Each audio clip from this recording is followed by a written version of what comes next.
les impôts? Évidemment qu'on en paye, là on les paye. Hein. Et ils n'ont pas diminué. Hein. On nous l'avait promis, alors on a voté, puis la TVA, tout ça, ça a augmenté, puis les taxes, tout ça pour les familles sans moyens, c'est vachement dur, moi je vous le dis. C'est vraiment un scandale, quoi. Un scandale. Hein. Mais mesdames, vous avez entendu ce qu'a dit notre Premier ministre? Et alors, qu'est-ce qu'il dit là? Il a dit qu'il fallait quand même faire un effort, qu'il fallait redresser la France. Ah, il est sympathique, hein. Mais je me demande s'il se rend compte des efforts qu'on fait, nous. On travaille comme des bœufs, et quel intérêt? Moi j'ai un pote à côté, il en a ras-le-bol, hein. Il paye plus ses impôts, hein. C'est pas bien, hein. Bah oui, mais où ils valent peu nous? Parce qu'on se crève le cul, nous, faut pas... Mais monsieur, tout le monde doit participer à l'effort national. C'est comme ça qu'on sauvera la France, pas autrement. Eh ben, on prend pas le bon chemin. Hein. D'accord, mais alors, qu'est-ce qu'on fait? Qu'est-ce qu'il faut faire? Ramener le général de Gaulle, le général de Gaulle.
Monsieur le surintendant Fouquet devrait m'expliquer comment l'État s'y prend pour dépenser encore plus quand il est déjà endetté jusqu'au cou. Le surintendant te dirait que le commun des mortels couvert de dettes va en prison, mais que l'État, même s'il est endetté jusqu'au cou, creuse la dette. Pourtant, il nous faut de l'argent. Comment en trouver quand on a déjà créé tous les impôts imaginables? On en crée d'autres. On ne peut pas taxer les pauvres puisqu'ils ne le sont déjà. Non. Les riches, alors? Les riches non plus, qui ne dépenseraient plus. Un riche qui dépense fait vivre des centaines de pauvres.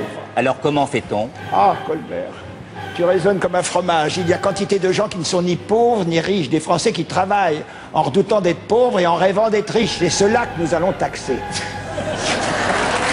Un extrait du Diable Rouge. C'est étonnamment d'actualité. Merci.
Il y a une partie du pays, à droite comme à gauche d'ailleurs, qui n'a absolument pas de culture économique. La plupart de nos élites sont plutôt des technocrates colbertistes que des économistes. On a eu deux économistes sur la scène politique française, qui étaient Raymond Barre et DSK.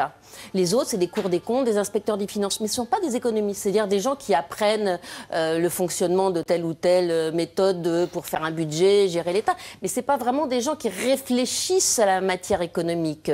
Et donc, on a une vision un peu à courte vue. Et puis, l'endroit où, soi-disant, on fait de l'économie en France, c'est Bercy. Et pour moi, Bercy est quand même un repère de technocrates qui n'ont pas de vision et ils ne savent pas expliquer une politique économique. Voilà, en deux choses, notre système et la formation de nos élites. Vous partagez cette analyse, Christophe Barbier? Complètement. Et s'il faut ajouter deux, trois éléments, les politiques souvent gouvernent au sondage.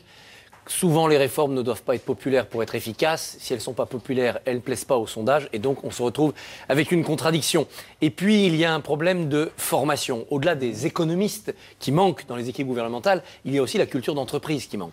Puisqu'on voit bien que dans la crise que traverse l'Occident depuis longtemps, c'est par les entreprises que la croissance peut revenir. C'est par cette culture de l'entreprise qu'on peut recréer des emplois. Il y a trop peu de personnels politiques qui sont passés par l'entreprise. Le seul au gouvernement, c'est Vincent Peillon, parce qu'à 20 ans, il a créé une entreprise d'importation de saumon fumé, dont on n'a pas vu qu'elle avait marqué l'histoire de la gastronomie. Raison, hein. Mais bon, c'était bien. Cahuzac, que citait Guylaine, lui a dirigé une clinique, donc on peut se penser qu'il a eu un peu de gestion, mais enfin, on n'est pas non plus dans l'économie privée quand on dirige un établissement de santé. Sinon, zéro. Et au Parlement, on publie les chiffres cette semaine.